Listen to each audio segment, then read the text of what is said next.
Hi hello ಎಲ್ರಿಗೂ ನಮಸ್ಕಾರ. Welcome back to my YouTube channel. ಎಲ್ಲರೂ ಆರಾಮಾಗಿ ಸೇಫ್ ಆಗಿದ್ರ ಅಂತ ಭಾವಿಸ್ತೀನಿ. ನಾನು ಕೂಡ ಆರಾಮಾಗಿ ಸೇಫ್ ಆಗಿದ್ದೀನಿ. ಇವತ್ತು ಸಂಜೆ ಬ್ಲಾಗ್ನ ಸ್ಟಾರ್ಟ್ ಮಾಡ್ಕೊಂಡಿದ್ದೀನಿ ಕ್ಯಾಮ್ರಾ ಮುಂದೆ ನಿಂತು. ಸ್ವಲ್ಪ ಬೆಳಗ್ಗೆಯಿಂದ ಹಂಗೆ ಸ್ವಲ್ಪ ಗ್ಲಿಮ್ಸ್ನ ತೊಗೊಂಡಿದ್ದೀನಿ, ಅದನ್ನು ಅಟ್ಯಾಚ್ ಮಾಡ್ತೀನಿ ನೋಡಿಕೊಂಡು. ಮತ್ತು ಇವತ್ತಿನ ಬ್ಲಾಗ್ ನಿಮಗೆ ಇಷ್ಟ ಆದರೆ ಪ್ಲೀಸ್ ಲೈಕ್ ಶೇರ್ ಕಮೆಂಟ್ ಮಾಡಿ ಸಬ್ಸ್ಕ್ರೈಬ್ ಮಾಡಿಕೊಂಡು ಸಪೋರ್ಟ್ ಮಾಡಿ. ಲಾಸ್ಟ್ ಬ್ಲಾಗಲ್ಲಿ ಇಲ್ಲಾಂದರೆ ಅದ್ರ ಲಾಸ್ಟ್ ಬ್ಲಾಗಲ್ಲಿ ನಾನು ಶಾಂಪು ಮತ್ತು ಪೌಡರ್ದು ವಿಡಿಯೋನ ತೋರಿಸ್ಬಿಟ್ಟು ಬೇರೆ ಏನೋ ಟಾಪಿಕ್ ಬಗ್ಗೆ ಮಾತಾಡ್ಬಿಟ್ಟೆ. ಆ್ಯಕ್ಚುಲಿ ಏನೋ ಒಂದು ಅದ್ರ ಬಗ್ಗೆ ಒಂದು ಮಾತಾಡೋಣ ಅಂತ ಅಂದ್ಕೊಂಡೆ. ಏನಕ್ಕೆ ಅಂದರೆ ಆ ಪೌಡರ್ನ ನಾನು ಫಸ್ಟ್ ಟೈಮ್ ತೊಗೊಂಡು ಬಂದಿದ್ದು. ನಾವು ರೆಗ್ಯುಲರಾಗಿ ಯಾವುದೇ ಒಂದು ಪೌಡರ್ನ ಯೂಸ್ ಮಾಡೋದಿಲ್ಲ. ಏನಪ್ಪ ಅಂದರೆ ಚಿಕ್ಕದು ನೀರು ಗುಳ್ಳೆಗಳ ಥರ ಆಗ್ತಾಯಿತ್ತು ನೋಡಿ, ಆ ಥರ ಆಗ್ತಾಯಿತ್ತು. ತುಂಬ ಸ್ವೆಟ್ ಆದರೆ ಅಥವಾ ಸ್ನಾನ ಮಾಡ್ಕೊಂಡು ಬಂದ ತಕ್ಷಣವೇ ಆ ಥರ ಆದಾಗ ಆ ಥರ ಆಗ್ತಾಯಿತ್ತು. ಆಮೇಲೆ ಯಾವುದಾದ್ರೂ ಒಂದು ಈ ಥರ ಕೂಲ್ ಆಗಿರೋ ಥರ ಪೌಡರ್ನ ಹಾಕೊಳ್ಳೋದ್ರಿಂದ ಆ ಒಂದು ಏನಿದೆ ನೀರು ಗುಳ್ಳೆಗಳು ಅದು ಕಡಿಮೆ ಆಗುತ್ತೆ. ಮತ್ತು ಈ ಸಮ್ಮರಲ್ಲಿ ಆಲ್ಮೋಸ್ಟ್ ಅಲ್ಲಿ ಎಲ್ಲರಿಗೂ ಆಗ್ತಾ ಇರುತ್ತೆ. ಮತ್ತು ಜಾಸ್ತಿ ಸ್ವೆಟ್ ಆದ್ರೂ ಆ ಥರ ಆಗ್ತಾ ಇರುತ್ತೆ. ಸೊ ಆ ಥರದವರು ಪೌಡರ್ ಯಾವುದಾದ್ರೂ ಈ ಥರ ಕೂಲ್ ಆಗಿರೋ ಥರದೊಂದು ಪೌಡರ್ನ ಯೂಸ್ ಮಾಡೋದ್ರಿಂದ ಅದನ್ನು ಸ್ವಲ್ಪ ಕಡಿಮೆ ಮಾಡ್ಬೋದು. ಅದು ಇದು ಆಯಿಂಟ್ಮೆಂಟ್ ಹಚ್ಚೋದ್ಕಿಂತ ಇದು ಬೆಸ್ಟ್ ಅಂತಾನೆ ನನ್ನ ಒಂದು ಅನಿಸಿಕೆ. ಮತ್ತು ಇನ್ನೊಂದು ಏನಪ್ಪ ವಿಷಯ ಅಂತಂದರೆ, ಮಕ್ಳಿಗಾದ್ರೂ ಅಷ್ಟೇ ಸಮ್ಮರಲ್ಲಿ ಸ್ವಲ್ಪ ಬೆಚ್ಚಗಿರೋ ನೀರನ್ನ ಸ್ನಾನ ಮಾಡಿಸ್ಬೇಕು. ಜಾಸ್ತಿ ಬಿಸಿ ನೀರು ಸ್ನಾನ ಮಾಡಿಸಿದ್ರು ನೀರು ಗುಳ್ಳೆಗಳಾಗುತ್ತೆ ಅಥವಾ ರ್ಯಾಷಸ್ ಥರ ರೆಡ್ ಆ ಥರ ಆಗೋದು ಕಾಮನ್ ಆಗಿ. ಇದು ಆಯಿಂಟ್ಮೆಂಟ್ ಹಚ್ಚೋದ್ಕಿಂತ ಮಕ್ಕಳಿಗೂ ಕೂಡ ಸ್ವಲ್ಪ ಬೆಚ್ಚಗೆ ಸ್ನಾನ ಮಾಡಿಸಿ. ಸಪೋಸ್ ಏನಾದರೂ ಜಾಸ್ತಿ ಆ ಥರ ಗುಳ್ಳೆಗಳು ಅಥವಾ ರ್ಯಾಷಸ್ ಆ ಥರ ಆಗ್ತಾ ಇದೆ ಅಂತಂದರೆ ಸ್ವಲ್ಪ ಕಡಲೆ ಹಿಟ್ಟಲ್ಲಿ ಸ್ನಾನ ಮಾಡಿಸಿ. ಅಥವಾ ಅದನ್ನು ಕಡಿಮೆ ಆಗ್ತಾ ಇಲ್ಲ ಅಂತಂದರೆ ಬೇವಿನ ಸೊಪ್ಪು ಬರುತ್ತೆ ನೋಡಿ, ಅದನ್ನು ಸ್ವಲ್ಪ ಜಜ್ಜಿಬಿಟ್ಟು ಅರಿಶಿನ ಹಾಕಿ ಅದರಲ್ಲೂ ಕೂಡ ಸ್ನಾನ ಮಾಡಿಸಿದ್ರೆ ಆ ಥರ ರ್ಯಾಷಸ್ ಎಲ್ಲ ಆಗೋದಿಲ್ಲ. ಬೇರೆ ಥರ ಆಯಿಂಟ್ಮೆಂಟ್ ಎಲ್ಲ ಹಚ್ಚೋದು ನನಗೆ ಯಾಕೋ ಸರಿ ಕಾಣಿಸಲ್ಲ. ಸೊ ಅದರಿಂದ ನಾನು ಪೌಡರ್ನು ಕೂಡ ನಾನು ಅಪ್ಲೈ ಮಾಡಲ್ಲ. ಸಪೋಸ್ ಏನಾದರೂ ನೆಕ್ ಹತ್ರ ತುಂಬ ಸ್ವೆಟ್ ಆಗಿ ಸ್ನಾನ ಮಾಡ್ಕೊಂಡು ಬಂದ ತಕ್ಷಣವೇ ಒಬ್ಬೊಬ್ರು ಮಕ್ಕಳು ತುಂಬ ಸ್ವೆಟ್ ಆಗ್ತಾರೆ, ಮತ್ತು ಒಬ್ಬೊಬ್ರಿಗೆ ಚಿಕ್ಕ ಗುಳ್ಳೆಗಳು ಬರೋ ಚಾನ್ಸಸ್ ಇರುತ್ತೆ. ಸೊ ಆ ಥರ ಏನಾದರೂ ಇದ್ದರೆ, ಸಪೋಸ್ ಕೌಶಿಕ್ ಏನಾದರೂ ಒಂದೊಂದು ದಿವಸ ಒಂದೊಂದು ಥರ ಅವನಿಗೆ ಒಂದೊಂದು ದಿವಸ ಏನಾದರೂ ಆ ಥರ ಬರೋ ಚಾನ್ಸಸ್ ಅಂದರೆ ಒಂದೆರಡು ಸಲ ಬಂದಿತ್ತು. ಸೊ ಅವಾಗ ಏನು ಮಾಡ್ತೀನಿ ನಾನು ಅಂದರೆ ಪೌಡರ್ನ ಸ್ವಲ್ಪ ತೊಗೊಂಡು ಹಚ್ಬಿಡ್ತೀನಿ. ಸೊ ಅವಾಗ ಅದು ಕಡಿಮೆ ಆಗುತ್ತೆ. ಆಯಿಂಟ್ಮೆಂಟೇ ಹಚ್ಚಬೇಕು ಅಂತ ಏನೂ ಇಲ್ಲ, ಆಯಿಂಟ್ಮೆಂಟ್ ಕೂಡ ಹಚ್ಚಬಾರ್ದು. ನಾನು ಒಂದ್ಸರಿ ಡಾಕ್ಟರ್ನ ಕೇಳಿದಾಗ ಅವರು ಅಂದರು ಇದು ಸಮ್ಮರಲ್ಲಿ ಕಾಮನ್ ಆಗಿ ಬರ್ತಾ ಇರುತ್ತೆ, ಸೊ ಅದರಿಂದ ಆಯಿಂಟ್ಮೆಂಟ್ ಹಚ್ಚೋ ಅವಶ್ಯಕತೆ ಏನೂ ಇಲ್ಲ, ಅದಾಗಿ ಹೋಗ್ಬಿಡುತ್ತೆ ಅಂತ ಅಂದ್ಬಿಟ್ಟು. ಮತ್ತು ನೋಸ್ ಹತ್ರನೂ ಚಿಕ್ಕ ಗುಳ್ಳೆ ಥರ ಬಂದಿತ್ತು. ಸೊ ಅದಕ್ಕೂ ಕೂಡ ಅವರು ಬೇಡ, ಅದಾಗಿದ್ದೇ ಹೋಗುತ್ತೆ. ಸೊ ಆಯಿಂಟ್ಮೆಂಟ್ ಹಚ್ಚೋದು ಮತ್ತೆ ಕೈ ಎಲ್ಲ ಇಲ್ಲಿಡೋದು ಮತ್ತೆ ಬಾಯಲ್ಲಿ ಇಟ್ಕೊಳ್ಳೋದು ಅದೇನೇ ಇನ್ಫೆಕ್ಷನ್ ಆಗುತ್ತೆ. ಸೊ ಹೊಟ್ಟೆ ಎಲ್ಲ ಅಪ್ಸೆಟ್ ಆಗುತ್ತೆ. ಸೊ ಅದರಿಂದ ಅದರ ಅವಶ್ಯಕತೆ ಇಲ್ಲ ಅಂತ ಅಂದರು. ಸೊ ಅದಕ್ಕೋಸ್ಕರ ನಾನು ನಿಮಗೆ ಶೇರ್ ಮಾಡ್ಕೊಳ್ಳೋಣ. ಸಪೋಸ್ ಏನಾದರೂ ನೀವು ಆ ಥರದ್ದು ಏನಾದರೂ ಆಯಿಂಟ್ಮೆಂಟ್ ಅದು ಇದು ಹಚ್ಚುತ್ತಾ ಇದ್ದರೆ ದಯವಿಟ್ಟು ಮಕ್ಕಳುಗಳಿಗೆ ಹಚ್ಚಕ್ಕೆ ಹೋಗ್ಬೇಡಿ. ಯಾಕಂದ್ರೆ ಜಾಸ್ತಿ ಹೊಟ್ಟೆಗೆ ಇವಾಗ ಒಳಗಡೆ ಅವರ ಒಂದು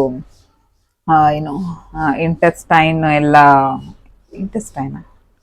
ಅವರ ಹೊಟ್ಟೆ ಚೆನ್ನಾಗಿ ಇವಾಗ ಗ್ರೋತ್ ಆಗ್ತಾ ಇರುತ್ತೆ. ಸೊ ಅದರಿಂದ ಅವ್ರಿಗೆ ಅಪ್ಸೆಟ್ ಆದಾಗ ಏನಾಗುತ್ತೆ, ಸ್ಟಮಕಲ್ಲಿ ಏನಾದರೂ ಇನ್ಫೆಕ್ಷನ್ ಥರ ಆಗೋ ಚಾನ್ಸಸ್ ಇರುತ್ತೆ. ಸೊ ಅದರಿಂದ ಹಚ್ಚಕ್ಕೆ ಹೋಗಬೇಡಿ. ಈ ಥರ ಏನಾದರೂ ಆಲ್ಟರ್ನೇಟಿವ್ ಮಾಡಿಕೊಂಡ್ರೆ ಬೆಸ್ಟ್ ಅಂತ ನನ್ನ ಒಂದು ಅನಿಸಿಕೆ. ಆಮೇಲೆ ಮತ್ತೆ ಇನ್ನೊಂದು ಏನಪ್ಪ ವಿಷಯ ಅಂತಂದರೆ, ಈ ಒಂದು ವಿಡಿಯೋದಲ್ಲಿ ಇದನ್ನು ಇವಾಗ ಸ್ಟಾಪ್ ಮಾಡ್ತೀನಿ. ಇದ್ರ ಮುಂದುಗಡೆಗೆ ಬೆಳಗ್ಗೆ ನಾನು ಏನೇನು ಮಾಡಿದ್ನಲ್ಲ, ಸೊ ಆ ಒಂದು ವಿಡಿಯೋನ ಹಾಕ್ತೀನಿ, ಅದನ್ನು ನೋಡಿಕೊಂಡು ಬನ್ನಿ. ಆಮೇಲೆ ಲಾಸ್ಟಲ್ಲಿ ಇವಾಗ ಯಾವುದೇ ಒಂದು ಮನೇಲಾದ್ರೂ ಮಕ್ಕಳು ಕಾಮನ್ ಆಗಿ ಇದ್ದೇ ಇರ್ತಾರೆ. ಸೊ ಅಂಥವ್ರ ಮನೆಯಲ್ಲಿ ಮಿನಿಮಮ್ ಏನೋ ಇದು ಇವತ್ತು ಯಾಕೋ ಯಾವ ವರ್ಡನ್ನು ಬೆಳಿಗ್ಗೆಯಿಂದನೂ ಒಂಥರ ಟಂಗ್ ಏನಾಗ್ತಾಯಿದೆ, ಟ್ವಿಸ್ಟ್ ಆಗ್ತಾ ಇದೆ. ಸೊ ಅದರಿಂದ ಏನಾಗ್ತಾ ಇದೆ ಅಂದರೆ ಮಾತಾಡೋ ಮಾತು ಒಂಥರ ಟ್ವಿಸ್ಟಾಗಿ ಏನೇನೋ ಬರ್ತಾ ಇದೆ. ಮಿನಿಮಲ್ ಆಗಿ ಒಂದಷ್ಟು ಮೆಡಿಸನ್ನ ನಾವು ಯಾವಾಗಲೂ ಕ್ಯಾರಿ ಮಾಡ್ತಾ ಇರಬೇಕು. ಈ ಮನೇಲಾದರೂ ಅಷ್ಟೇ, ಆಚೆ ಕಡೆ ಆದ್ರೂ ಅಷ್ಟೇ.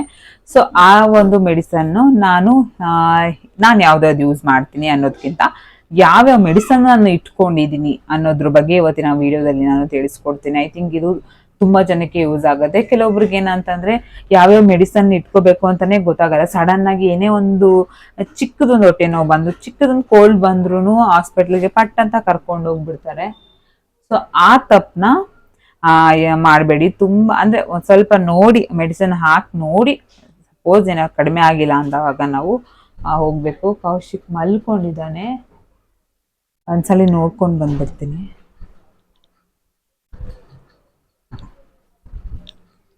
ಕೌಶಿಕ್ ಮಲಗಿದ್ದಾನೆ, ಸ್ನಾನ ಮಾಡಿ ಮಲಗಿದ್ದಾನೆ. ನಾನು ಕೂಡ ಫ್ರೆಶ್ ಅಪ್ ಆಯಿತು, ಸಂಜೆ ಪೂಜೆನೂ ಆಯಿತು. ನಮ್ಮಮ್ಮ ಇವಾಗ ಫ್ರೆಶ್ ಅಪ್ ಆಗ್ತಾ ಇದ್ದಾರೆ. ಅದ್ರ ಬಗ್ಗೆ ನಾನು ತಿಳಿಸ್ಕೊಡ್ತೇನೆ. ಐ ಥಿಂಕ್ ನಿಮಗೆ ಇದು ಯೂಸ್ಫುಲ್ ಆಗುತ್ತೆ ಅಂತ ಅನ್ಕೊತೀನಿ. ಸಪೋಸ್ ಏನಾದರೂ ಗೊತ್ತಾಗಿಲ್ಲ, ಬೇರೆ ಏನಾದರೂ ಬೇಕು ಅಂತಂದರೆ ಕಮೆಂಟ್ ಮಾಡಿ, ನಾನು ಅದ್ರ ಬಗ್ಗೆ ನನಗೆ ಎಷ್ಟು ಗೊತ್ತೋ ಅಷ್ಟು ನಾನು ತಿಳಿಸ್ತೀನಿ.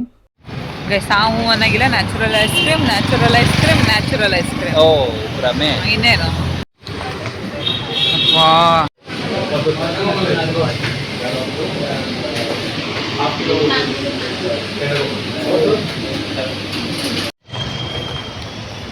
ಇವಾಗ ಐಸ್ ಕ್ರೀಮ್ ತೊಗೊಂಡು ಮನೆಗೆ ಹೋಗ್ತಾ ಇದ್ದೀವಿ. ಎಷ್ಟು ರೂಪಾಯಿಗೆ ಅಂದರೆ ಐಸ್ ಕ್ರೀಮ್ ತೊಗೊಂಡಿರೋದು ಇವಾಗ 1000 ರೂಪೀಸ್ಗೆ,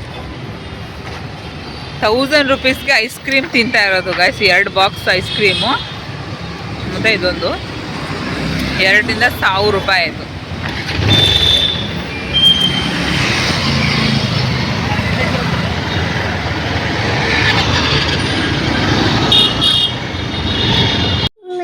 ಮಧ್ಯಾಹ್ನ ಸಾಂಬಾರಿತ್ತು, ಅನ್ನ ಮಾಡಿದ್ದೆ. ಅದ್ರ ಜೊತೆಗೆ ಏನಾದರೂ ಇರಲಿ ಅಂದ್ಬಿಟ್ಟು ಇಲ್ಲಿ ಆಲೂಗಡ್ಡೆ ಬೋಂಡನ ಮಾಡ್ತಾಯಿದ್ದೆ. ಆಲ್ರೆಡಿ ಇದಿತ್ತು, ಏನೋ ಆಲೂಗಡ್ಡೆ ಪಲ್ಯದ್ದು ಇದಿತ್ತು, ಅದರಲ್ಲೇ ಬೋಂಡ ಥರ ಮಾಡಿದೆ. ಆಮೇಲೆ 1-2 ಹೀರೆಕಾಯಿ ಬಜ್ಜಿ ಥರನೂ ಮಾಡಿದೆ. ವಾಷಿಂಗ್ ಮಿಷಿನ್ ಬರೀ ಖಾಲಿ ವಾಷಿಂಗ್ ಮಿಷಿನ್ನ ಕ್ಲೀನ್ ಮಾಡೋಣ ಅಂದ್ಬಿಟ್ಟು ಹಾಕಿದ್ದೆ. ಮಧ್ಯಾಹ್ನದ ಊಟ ಈ ಥರ ಇತ್ತು. ಮತ್ತು ಸ್ವಲ್ಪ ನಮ್ಮ ರೂಮಲ್ಲಿ ಚೇಂಜಸ್ನ ಮಾಡ್ತಾಯಿದ್ವಿ. ಏನಕ್ಕೆ ಅಂತ ಅಂದರೆ, ನಮ್ಮ ರೂಮಲ್ಲಿ ಕುಬೇರ ಮೂಲೆಗೆ ಬೀರೂನ ಇಡಬೇಕಾಗಿತ್ತು, ನಾವು ಅದರ ಇಟ್ಟಿರಲಿಲ್ಲ.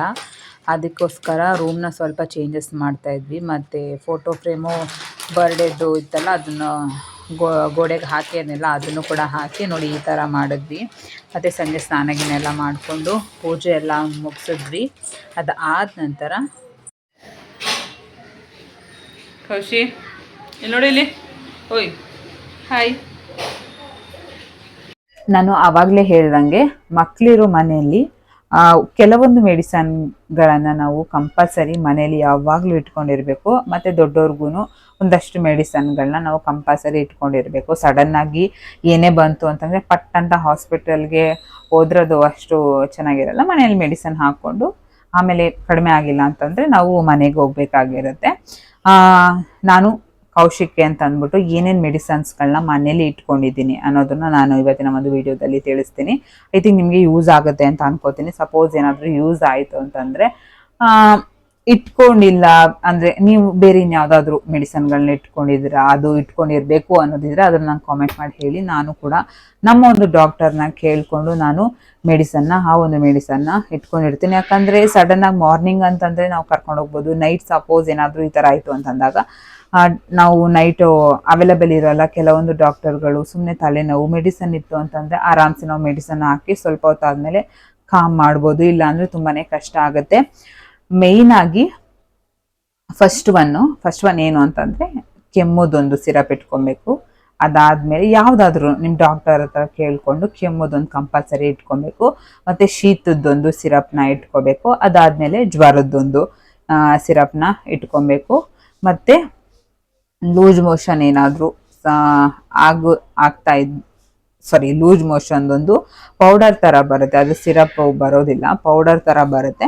ಸೊ ಅದನ್ನು ನಾನು ಯಾವಾಗಲೂ ಮನೇಲಿ ಇಟ್ಕೊಂಡಿರ್ತೀನಿ. ಸಪೋಸ್ ಏನಾದರೂ ಊರಿಗೆ ಹೋದಾಗ ನನಗೆ 1-2 ಟೈಮು ಈ ಥರ ಆಗಿತ್ತು. ಸೊ ಆವಾಗ ನಾನು ಡಾಕ್ಟರ್ ಹತ್ರ ಕೇಳಿಕೊಂಡು ಈ ಒಂದು ಪೌಡರ್ನ ನನಗೆ ಕೊಟ್ಟಿದ್ರು ಅವರು. ಅದಂತೂ ಸಿಕ್ಕಾಬಟ್ಟೆ ಎಫೆಕ್ಟಿವ್ ಆಗಿ ಚೆನ್ನಾಗಿ ವರ್ಕ್ ಆಯಿತು ಅಂತಲೇ ಹೇಳ್ಬೋದು. ನಾನು ಊರಿಗೆ ಹೋಗಿದ್ದಾಗ ಚಾಮರಾಜನಗರದಲ್ಲಿ ತೋರಿಸಿದೆ.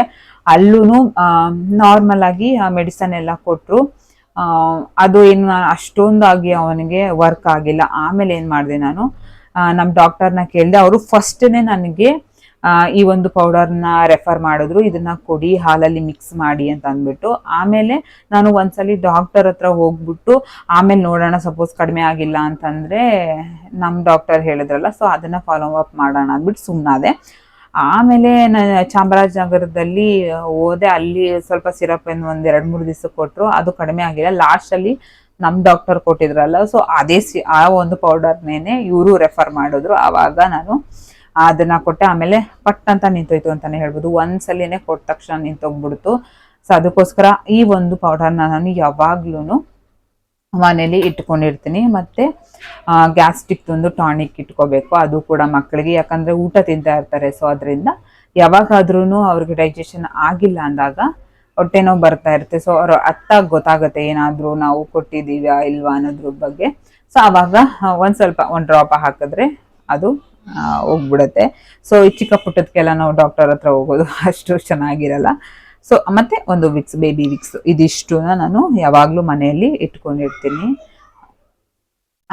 ನಾನು ಹೇಳಿದ್ನಲ್ಲ, ನೀವೇನಾದರೂ ಇಟ್ಕೊಂಡಿಲ್ಲ ಅಂದರೆ ಡೆಫಿನೆಟ್ಲಿ ಈ ಒಂದು 5 ಮೆಡಿಸನ್ನ ಕಂಪಲ್ಸರಿ ಮನೇಲಿ ಇಟ್ಕೊಂಡಿರಿ. ದೊಡ್ಡವ್ರಿಗಾದ್ರೂ ಅಷ್ಟೇ ಇದೇ ಥರ ಒಂದು ದೊಡ್ಡವ್ರು ಯೂಸ್ ಮಾಡೋ ಥರದ್ದು ಡಾಕ್ಟರ್ ಕೇಳ್ಕೊಂಡು ಒಂದು 5 ಮೆಡಿಸನ್ಗಳನ್ನ ನಾವು ಇಟ್ಕೊಂಡಿರ್ಬೇಕು ಯಾವಾಗ್ಲೂ. ಇದು ಕಾಮನ್ ಆಗಿ ಬರುವಂಥದ್ದು, ಚಿಕ್ಕ ಪುಟ್ಟದಕ್ಕೆಲ್ಲ ಹೋದರೆ ಅಷ್ಟು ಕಾಣಿಸೋದಿಲ್ಲ. ಮತ್ತು ಇನ್ನೇನಾದ್ರೂ ಆ್ಯಡ್ ಮಾಡೋದಿದ್ರು ನನಗೆ ಕಾಮೆಂಟ್ ಮಾಡಿ ಹೇಳಿ. ನಾನು ಯಾವಾಗಾದ್ರೂ ಡಾಕ್ಟರ್ ಹತ್ರ ಹೋದಾಗ ಅವ್ರ ಹತ್ರ ನಾನು ಕೇಳಿಬಿಟ್ಟು ನಾನು ಈಸ್ಕೊತೀನಿ. ಸಪೋಸ್ ಏನಾದರೂ ನೀವು ಇದು ಯಾವುದು ಮೆಡಿಸಿನ್ ಇಟ್ಕೊಂಡಿಲ್ಲ ಅಂದರೆ ಡೆಫಿನೆಟ್ಲಿ ಇಟ್ಕೊಳ್ಳಿ. ಬೆಂಗಳೂರಲ್ಲಾದರೆ ಸಪೋಸ್ ಅಲ್ಲಿ ಇಲ್ಲಿ ನಮಗೆ ಹಾಸ್ಪಿಟಲ್ ಪಟ್ ಅಂತ ಸಿಕ್ಕುತ್ತೆ, ಬಟ್ ಹಳ್ಳಿ ಕಡೆ ಹೋದಾಗ ಅಲ್ಲಿಂದ ಮೇನ್ ಸಿಟಿಗೆ ಬರಬೇಕು. ಸೊ ಪ್ರಾಬ್ಲಮ್ಗಳಾಗೋ ಚಾನ್ಸಸ್ ತುಂಬಾ ಇರುತ್ತೆ. ಸೊ ಅದರಿಂದ ನಾನು ಯಾವಾಗಲೂ ಕ್ಯಾರಿ ಮಾಡ್ತೀನಿ, ಬಟ್ ಲೂಸ್ ಮೋಷನ್ ಒಂದು ಮಾತ್ರ ನಾನು ಕ್ಯಾರಿ ಮಾಡಿ ಇರ್ತಾನೆ. ನನ್ನ ಹತ್ರ ಇರಲಿಲ್ಲ, ಆಮೇಲೆ ನಮ್ಗೆ ಡಾಕ್ಟರ್ ಹೇಳ್ದಾಗ ಗೊತ್ತಾಯ್ತು. ಇವಾಗ ಕಂಪಲ್ಸರಿ ನಾನು ಮನೇಲಿ ಇಟ್ಕೊಂಡಿರ್ತೀನಿ. ಐ ಥಿಂಕ್ ನಿಮಗೆ ಈ ಒಂದು ಇನ್ಫಾರ್ಮೇಷನ್ ನಿಮ್ಗೆ ಇಷ್ಟ ಆಗಿದೆ ಅಂತ ಅನ್ಕೊತೀನಿ. ಇಷ್ಟ ಆಗಿದ್ರೆ ಪ್ಲೀಸ್ ಲೈಕ್, ಶೇರ್, ಕಮೆಂಟ್ ಮಾಡಿ, ಸಬ್ಸ್ಕ್ರೈಬ್ ಮಾಡಿಕೊಂಡು ಸಪೋರ್ಟ್ ಮಾಡಿ. ವೀಡಿಯೋಸ್ ಎಲ್ಲ ಹೇಗೆ ಬರ್ತಾ ಇದೆ ಅಂತ ಹೇಳಿ, ಮತ್ತು ಬೇಗ ಸಬ್ಸ್ಕ್ರೈಬ್ ಮಾಡಿಕೊಂಡು ಸಪೋರ್ಟ್ ಮಾಡಿ. ವಿಡಿಯೋಸ್ ಹೇಗೆ ಬರ್ತಾ ಇದೆ ಅಂತ ಹೇಳಿ ನಿಮ್ಮ ಒಂದು ಫ್ರೆಂಡ್ಸ್ ಆ್ಯಂಡ್ ಫ್ಯಾಮಿಲಿಗೆ ಶೇರ್ ಮಾಡ್ಕೊಳ್ಳಿ. ಮತ್ತು ಪಕ್ಕದಲ್ಲಿ ಕಾಣಿಸ್ತಿರೋ ಬೆಲ್ಲೈಕನ್ನ ಪ್ರೆಸ್ ಮಾಡಿ. ಅವಾಗ ನಾನು ಅಪ್ಲೋಡ್ ಮಾಡೋ ಪ್ರತಿ ವಿಡಿಯೋದು ನೋಟಿಫಿಕೇಶನ್ ನಿಮಗೆ ಬಂದು ತಲುಪುತ್ತೆ. ಬೇರೆ ಇನ್ನೇನಾದ್ರೂ ವೀಡಿಯೋಸ್ ನಾನು ಮಾಡ್ಬೋದು ಅನ್ನೋದಿದ್ರೆ ಅದನ್ನು ನನಗೆ ಕಾಮೆಂಟ್ ಮಾಡಿ ಹೇಳಿ. ನಾನು ಡೆಫಿನೆಟ್ಲಿ ಅದ್ರ ಬಗ್ಗೆ ನನಗೆ ಗೊತ್ತಿದ್ರೆ ನಾನು ಮಾಡಿ ಹಾಕ್ತೀನಿ. ಇಲ್ಲಾಂದರೆ ತಿಳ್ಕೊಂಡು ಅದ್ರ ಬಗ್ಗೆ ನಾನು ಹೇಳ್ತೀನಿ, ಟ್ರೈ ಮಾಡ್ತೀನಿ. ನಿಮಗೆ ನಾನು ಹೇಳಿರುವಂಥ ವೇ ನಿಮಗೆ ಇಷ್ಟ ಆಗಿದ್ರೆ ಅಥವಾ ಅರ್ಥ ಆಗಿದೆ ಅಂತ ಅನ್ಕೊತೀನಿ. ಡೇ ಬೈ ಡೇ ಇಂಪ್ರೂವ್ ಆಗ್ತಾ ಇದ್ದೀನಿ ಅಂತ ನನಗೆ ಅನ್ನಿಸ್ತಾ ಇದೆ. ನಿಮ್ಗೇನು ಅನ್ನಿಸ್ತು ಅಂತ ಅದನ್ನು ಕೂಡ ಕಾಮೆಂಟ್ ಮಾಡಿ ಹೇಳಿ. ಮತ್ತು ನೆಕ್ಸ್ಟ್ ವಿಡಿಯೋದಲ್ಲಿ ಸಿಗ್ತೀನಿ. ಬಾಯ್. ಆಮೇಲೆ ಇನ್ನೊಂದು ಏನಪ್ಪ ಅಂತಂದರೆ, ಈ ಮೆಡಿಸನ್ ಅಲ್ದಿರ ಮನೆಯಲ್ಲಿ ನಾನು ಹೋಮ್ ರೆಮಿಡಿಯಾಗಿ ಈ ಕೆಮ್ಮು ಕೊಳ್ಳು ಶೀತ ಬಂದಾಗ ನಾನು ಏನು ಕೌಶಿಕ ಯೂಸ್ ಮಾಡ್ತೀನಿ, ಅವನಿಗೆ ಯಾವುದು ಯೂಸ್ಫುಲ್ ಅನಿಸಿದೆ ಅನ್ನೋದನ್ನು ನಾನು ನೆಕ್ಸ್ಟ್ ವೀಡಿಯೋದಲ್ಲಿ ಸಿಗ್ತೀನಿ. ಇದು ಸ್ವಲ್ಪ ಲೆಂತಿ ಆಗಿಬಿಡುತ್ತೆ ಅಂದ್ಬಿಟ್ಟು ಈ ವಿಡಿಯೋಗೆ ನಾನು ಅದನ್ನು ಹಾಕ್ತಾ ಇಲ್ಲ. ನೆಕ್ಸ್ಟ್ ವೀಡಿಯೋದಲ್ಲಿ ಅದ್ರ ಬಗ್ಗೆ ನಾನು ಹೇಳ್ತೀನಿ.